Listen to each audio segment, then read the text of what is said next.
Hey everyone, welcome to today's deep dive. We're tackling a question that's on a lot of minds these days. Is now the right time to buy a home, especially with all this talk about the Fed potentially cutting rates? It's certainly a head-scratcher. We're wading through market trends, expert opinions, and of course, those ever-important mortgage rates to help you make a confident decision. Okay, let's unpack this. First things first, mortgage rates. We've seen some pretty significant movement recently, haven't we? We have. In fact, 30-year fixed-rate mortgages have dropped to 6.2%.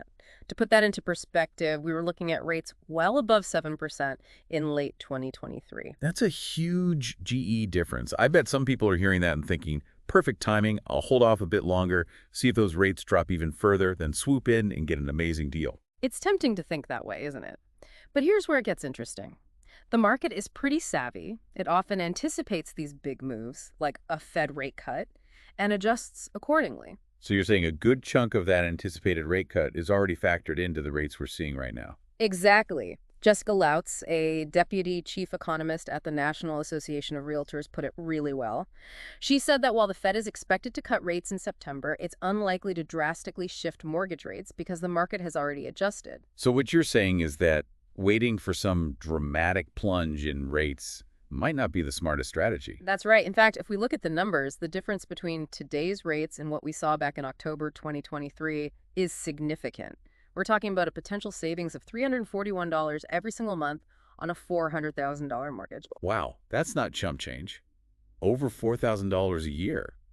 It really highlights how much those seemingly small percentage changes can actually impact your wallet. Absolutely. This isn't just about abstract numbers. It's real money you could be putting towards your other financial goals. That's a great point. Okay, so lower rates mean more money in your pocket, which makes buying a home more appealing, right? But I have a feeling it's not quite that simple. There are other forces at play here, aren't there? Always. While lower rates are certainly appealing, they're not the only factor influencing the housing market. We can't overlook the impact of high home prices and the persistent issue of low inventory. That's right. Even if borrowing is cheaper, if you can't find a house you can afford, or if there are bidding wars on every listing, those lower rates might not feel like much of a win. Exactly. Sam Cater, the chief economist at Freddie Mac, made this point recently. He emphasized that even with these more favorable rates, high prices and limited supply are holding many potential buyers back. And the data seems to support that, right? The Mortgage Bankers Association reported that purchase applications haven't exactly gone through the roof. They're basically flat compared to last year. That's right. So while those lower rates might be enticing, it seems like potential buyers are still proceeding with caution. Okay, so we've got falling mortgage rates, but high home prices and limited inventory are still throwing some curveballs into the mix. It seems like the Fed plays a pretty crucial role in all of this. But to be honest, I think a lot of people get confused about what the Fed actually controls versus what they influence. It's definitely one of those things that's kind of tricky to wrap your head around. Everyone throws around the term Fed rate cut, but like, how does that actually affect, the mortgage I'm trying to get for my house? It's all about influence. The Fed doesn't actually set mortgage rates directly. What they do set is the federal funds rate. Okay, and just to remind everyone, that's basically the interest rate banks use when they lend money to each other for like really short periods. But how does that impact what I might pay for a 30-year mortgage on a house? It's like a ripple effect. When the Fed lowers the federal funds rate, it generally makes it cheaper for banks to borrow money. And when banks can borrow money for less, they can then turn around and offer lower interest rates to consumers, including those looking for mortgages. Right, it's like passing those savings along. So if the bank is paying less for its money, it can charge less to lend it out to me. Exactly. But, and this is important, it's not a perfect system. Even if the Fed makes multiple cuts to that rate, trying to pinpoint the exact impact on mortgage rates is really tough. It's not as simple as saying, okay, the Fed's going to cut rates, so mortgage rates are guaranteed to plummet. Exactly. There are a lot of other moving parts in the economy that can influence those rates. Think of it like a giant game of tug of war the Fed is pulling on one end of the rope, but there are other forces pulling on the other end, and it's not always clear who's going to win. So if trying to perfectly time the market based on Fed predictions is kind of like trying to predict the lottery numbers, what should people be focusing on instead?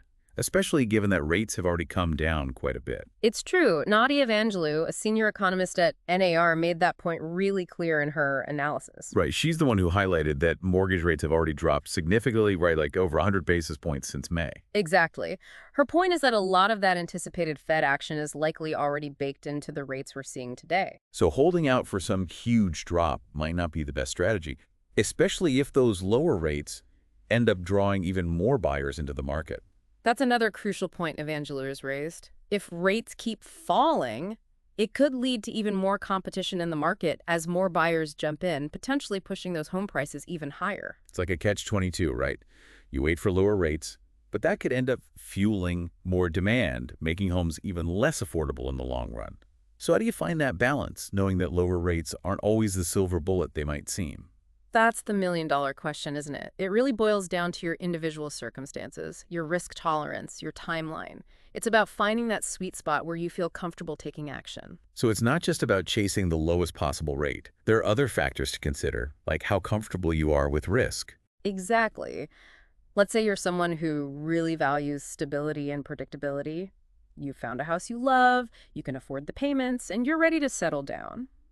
In that scenario, maybe locking in a rate now, even if there's a chance it could dip a little lower, makes the most sense for your peace of mind. You're taking the guesswork out of the equation. You're not going to be up at night, stressing about whether those rates are going to go up or down next week. Precisely. You've secured your future, at least when it comes to your housing. But on the flip side, maybe you're someone who has a bit more flexibility. Maybe you're comfortable renting for a while longer, or you're open to different neighborhoods, different types of homes. So you have a little more wiggle room to see how things play out. Exactly. And if you're comfortable with a bit more risk and you're really determined to potentially shave a bit more off that interest rate, then waiting to see how those rates evolve might be the better option for you. So it's really about understanding what matters most to you, right? What are your priorities? What trade-offs are you willing to make? Exactly. Think of it this way. Are you willing to potentially pay a bit more in interest if it means securing a home sooner and avoiding the risk of those prices climbing even higher? Or are you okay with the possibility of those rates dropping a bit further, but maybe having to compete with even more buyers when you're ready to make your move? It's like a balancing act. Weighing. The potential rewards against the potential risks. Absolutely. And there's no right or wrong answer. It all comes down to your individual circumstances, your gut feeling, and what feels right for you, both financially and emotionally. I think that's a great point to end on. It's not about finding some magic formula or following a one-size-fits-all approach.